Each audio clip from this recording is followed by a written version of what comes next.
आज से लगभग 4500 साल पहले इजिप्शियन पिरामिड्स कैसे बनाए गए होंगे और नेस्का लाइन्स, ऑल नसर रॉक, ईस्टर आइलैंड और स्टोनहेंज जैसी रहस्यमयी संरचनाओं का निर्माण कैसे हुआ। ये सवाल आज भी वैज्ञानिकों के लिए एक पहेली है।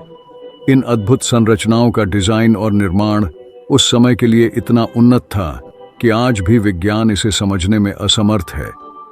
क्या हो सकता है कि इंसान को किसी और विकसित सभ्यता ने बनाया हो? चलिए आज के वीडियो में इस रहस्य का पता लगाते हैं। अमेरिकी प्रोफेसर चार्ल्स हैटन का मानना था कि इंसानों के धरती पर आने से पहले ही कोई और उन्नत सभ्यता यहां बसी हुई थी, लेकिन जल्द ही CIA ने इस जानकारी को छिपा दिया। हमारी धरती 4 अरब 50 करोड़ साल पुरानी है और इस पर होमोसेपियन जाति के लोग आदिवासी कबीलों में रहते थे। ऐसे में पिरामिड जैसी विशाल संरचनाओं का निर्माण करना असंभव सा लगता है।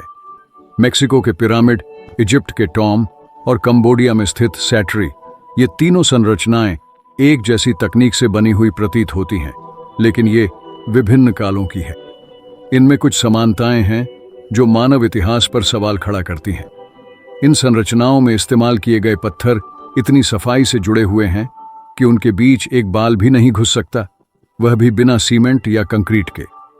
ऐसी मिलती जुलती निर्माण शैली हमें पेरू, ग्रीस, जापान और ईस्टर आइलैंड में भी देखने को मिलती है, लेकिन ये सभी स्थान एक दूसरे से बहुत दूर हैं और इनके बीच विशाल महासागर है।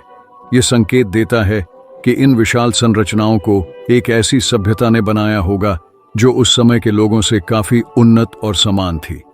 हालांकि यह थ्योरी काल्पनिक लगती है, लेकिन क्या हम वाकई में कभी ऐसी किसी प्राचीन सभ्यता के संपर्क में आए थे? सन 1829 में पाकिस्तान में एक्सप्लोरर चार्ल्स मसन को हड़प्पा के सबूत मिले। बाद में 1921 में दयाराम साहनी ने हड़प्पा को खोज निकाला। यह एक ऐसा शहर था जिसकी सड़कें उत्तर से दक्षिण और पूर्व से पश्चिम की ओर बहुत ही अच्छे तरीके से बनी हुई थीं। ये सवाल उठता है कि इन्हें इस तरह से बनाने का उद्देश्य क्या था? इसका जवाब प्राचीन शहर के उन्नत जल प्रबंधन प्रणाली में मिलता है। पुरातात्विक खोजों के आधार पर माना जाता है कि इस प्राचीन शहर में रहने वाले लोगों ने अपने खुद के पूल्स का निर्माण किया था, जिनमें कई तकनीकी विशेषताएं थीं। प्राचीन बिल्डर्स ने इन पूल्स को जलरोधी रखने के लिए उनके निचले हिस्से को किसी रासायनिक पदार्थ से सील कर दिया था। इस शहर का ताज़ा पानी एक विशेष पाइप के द्वारा बहता था और इसमें एक जटिल जल निकासी प्रणाली भी थी जो गंदे पानी को अच्छे तरीके से बाहर निकाल देती थी। उस समय जब अन्य सभ्यताएं अपने लिए ठीक से घर भी नहीं बना पा रही थीं, तब हड़प्पा में इस तरह के व्यक्तिगत पुल्स का निर्माण करना लगभग असंभव था। इंडस वैली सभ्यता में रहने वाले लोगों ने वहां से शानदार ग्रेनाइट बॉक्स खोज निकाले, जिनका उपयोग मरे हुए लोगों को दफनाने के लिए किया जाता था। पुरातत्वविदों के मुताबिक ये बॉक्स 1500 से 13,300 BC के बीच बने थे, लेकिन उस समय इजिप्शियंस किसी भी धातु उपकरण का उपयोग नहीं करते थे। फिर भी इजिप्शियंस ने सही सीधे कोण वाले ग्रेनाइट बॉक्स कैसे बनाए? इनमें से कुछ बॉक्सेस की दीवार पर वैज्ञानिकों को रहस्यमय निशान और अजीब डिजाइन्स मिले जो आधुनिक ड्रिल से बनने वाले निशानों से मेल खाते हैं।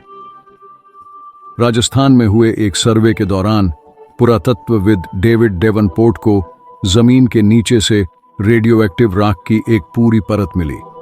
सन 1970 में मोहनजोदड़ो में सर्वे के दौरान वहां से करीब 50 मीटर व्यास वाला एक कुआं मिला, जिसके अंदर मौजूद सभी पत्थरों को न सिर्फ पिघलाया गया बल्कि कांच जैसे किसी पदार्थ में बदल दिया गया था। इस तरह की चीजें बहुत ही ज्यादा तापमान पर बन पाती हैं, लगभग 15,000 डिग्री सेल्सियस पर। इसका मतलब यह है कि इंडस वैली सभ्यता के दौरान हमारे युग से काफी पहले एक भयंकर परमाणु विस्फोट हुआ होगा। महाभारत में भी एक ऐसे विस्फोट का जिक्र है जिसमें रोशनी 1 लाख सूरज के बराबर है, जो पूरे देशों को तबाह कर सकती है। अगर किसी ने इस तरह की खतरनाक विस्फोट को सरवाइव कर लिया तो उनके नाखून और बाल भी झड़ जाएंगे और जो जमीन और खाने की चीजें बच जाएंगी वह भी किसी काम की नहीं रहेंगी। हिरोशिमा में हुए परमाणु विस्फोट के बाद की स्थिति भी ऐसी ही थी।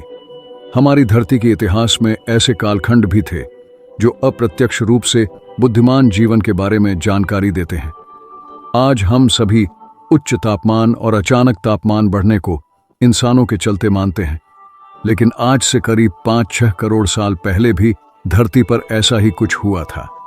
तब धरती का तापमान इतनी तेजी से बढ़ा कि ध्रुवों का तापमान 20 से 25 डिग्री सेल्सियस तक पहुंच गया था। यह औद्योगिक गतिविधि की वजह से हुआ या नहीं, इसका पुख्ता सबूत अभी तक नहीं मिला है।